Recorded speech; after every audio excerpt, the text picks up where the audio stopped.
ঠিক এমন করে মানুষের ঢল নামবে শহীদ মিনারের দিকে, যে মিনার একদিন শুধু বাঙালির অধিকারের স্মৃতিস্তম্ভ হিসেবে আত্মপ্রকাশ করেছিল।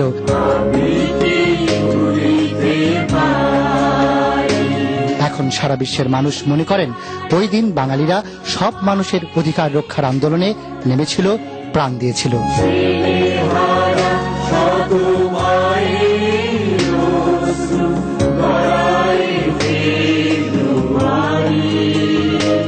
এ প্রসঙ্গে বাংলাদেশে নিযুক্ত জাতিসংঘের আবাসিক সমন্বয়কারী ও ইউএনডিপির আবাসিক প্রতিনিধি রেনাটা লক দেসালিয়ান তার মত প্রকাশ করতে গিয়ে বললেন, তিনি বাঙালির এই ইতিহাস যতটুকু জানেন তাতে তার বিশ্বাস শুধু 5 জন ভাষা শহীদ নন, আসলে বাঙালিরা সবাই সেদিন ভাষার জন্য প্রাণ দিতে চেয়েছিল। 5 students gave their life for the language, but the whole country was behind them. The whole country was probably ready to give it their life, because language is a right, language is identity, and identity was threatened. তবে ভাষার চর্চা ও তা বাঁচিয়ে রাখার নানা দিক নিয়ে আলোচনাকালে রেনাটা দেসালিয়ান জানান, বাংলাদেশের বিভিন্ন অঞ্চল ও বিশেষ করে পার্বত্য এলাকায় বহু ভাষা শুধুমাত্র সংরক্ষণের অবহেলায় হারিয়ে যাচ্ছে। সেই সাথে ওই আদিবাসীরা স্কুলে তাদের মায়ের ভাষায় লেখাপড়া করার সুযোগ পাচ্ছে না। তিনি আরো বলেন, বাংলাদেশের উচিত প্রাথমিক পর্যায় পর্যন্ত যে যার ভাষায় পড়ার সুযোগ নিশ্চিত করা, যা অন্য অনেক দেশেই চালু করা হয়েছে। কিন্তু বিভিন্ন জাতিগোষ্ঠীর নিজস্ব ভাষা তো দূরের কথা, জাতীয় ভাষা বাংলাকে স্কুলে কতটা ভালোভাবে পড়ানো হচ্ছে তা নিয়ে সংশয় প্রকাশ করেন তিনি।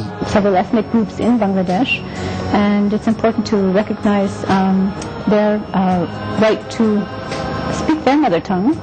Right now, there are different types of schools in Bangladesh. Some are English medium schools, some are Bangla medium schools. I think that it would be important to ensure that in all the schools that Bangla be taught to a certain standard or degree, and then we have also the madrasa schools. To what extent is the national language Bangla mastered through the madrasa system? I'm just not sure.